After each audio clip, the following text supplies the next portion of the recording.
क्या आप जानते हैं एक बोइंग 747 प्लेन का वजन होता है करीब 4 लाख किलो, लेकिन फिर भी वो उड़ सकता है।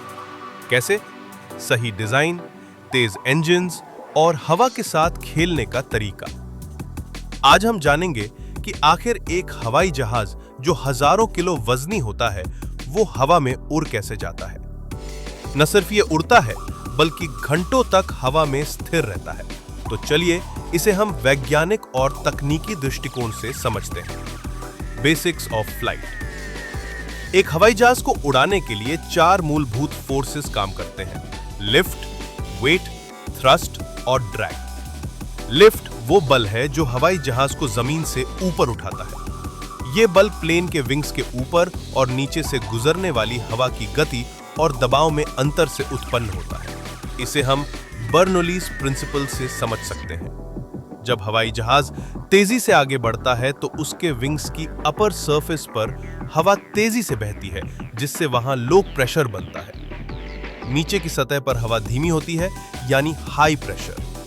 ऊपर कम दबाव और नीचे ज्यादा दबाव की वजह से एक फोर्स ऊपर की तरफ लगता है, यही है लिफ्ट। वेट।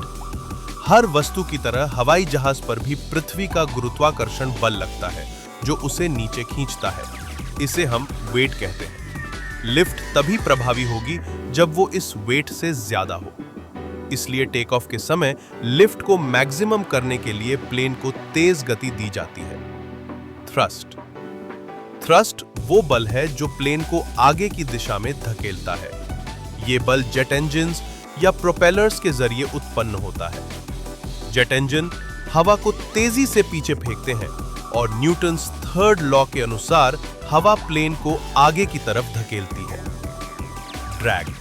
जब कोई वस्तु हवा में तेज गति से चलती है तो हवा उसके सामने रुकावट पैदा करती है। इसे कहते हैं एयर रेजिस्टेंस या ड्रैग। डिजाइनर्स इस ड्रैग को कम करने के लिए हवाई जहाज का आकार एरोडायनेमिक रखते हैं, जिससे हवा प्लेन के शरीर के चारों ओर से आसानी से गुजर सके। विंग्स का डिजाइन। प्लेन के विंग्स का आकार बहुत खास होता है। इसे हम एयरफॉयल कहते हैं। एयरफॉयल का अपर सरफेस घुमावदार होता है और लोअर सरफेस रिलेटिवली फ्लैट। इस डिजाइन से ऊपर तेज और नीचे धीमी हवा बहती है, जिससे लिफ्ट बढ़ती है। यही तकनीक बर्ड के पंखों में भी पाई जाती है। कैसे नियंत्रित होता है प्लेन? एक हवाई जहाज सिर्फ उड़ता ही नहीं है, उसे दिशा में मोड़ा भी जाता है। इसके लिए कुछ कंट्रोल सरफेसेस होते हैं। एलरॉन्स, प्लेन को दाएं बाएं झुकाना। एलिवेटर्स, ऊपर नीचे झुकाव। रडर, दाएं बाएं घूमना। इन सभी को पायलट कॉकपिट से कंट्रोल करता है। आजकल के प्लेनों में फ्लाई बाय वायर सिस्टम्स भी होते हैं, जहां कंप्यूटर पायलट की मदद करता है। Jet engines. Jet engine plane को न सिर्फ थ्रस्ट देता है बल्कि ऊंचाई और गति को बनाए रखता है। ये इंजन हवा को अंदर खींचते हैं, उसे कंप्रेस करते हैं, फिर उसमें ईंधन मिलाकर जलाते हैं, जिससे तेज गर्म गैसें निकलती हैं और पीछे की ओर फेंकी जाती हैं। यहीं से आगे की ओर थ्रस्ट मिलता है। Equation of flight. वैज्ञानिक रूप से एक स्थिर उड़ान के लिए यह समीकरण लागू होता है: lift is equal to weight, thrust is equal to drag. अगर लिफ्ट ज्यादा है तो प्लेन ऊपर जाएगा, अगर थ्रस्ट ज्यादा है तो स्पीड बढ़ेगी, और अगर थ्रस्ट कम हो गया तो प्लेन उतरने लगेगा। कंक्लूजन। तो दोस्तों, हवाई जहाज की उड़ान सिर्फ जादू नहीं बल्कि विज्ञान, इंजीनियरिंग और गणित का अद्भुत मेल है। चाहे वो एरोडायनेमिक्स हो, जेट प्रोपल्शन या कंट्रोल सिस्टम्स, हर हिस्सा मिलकर प्लेन को हवा में टिकाता है।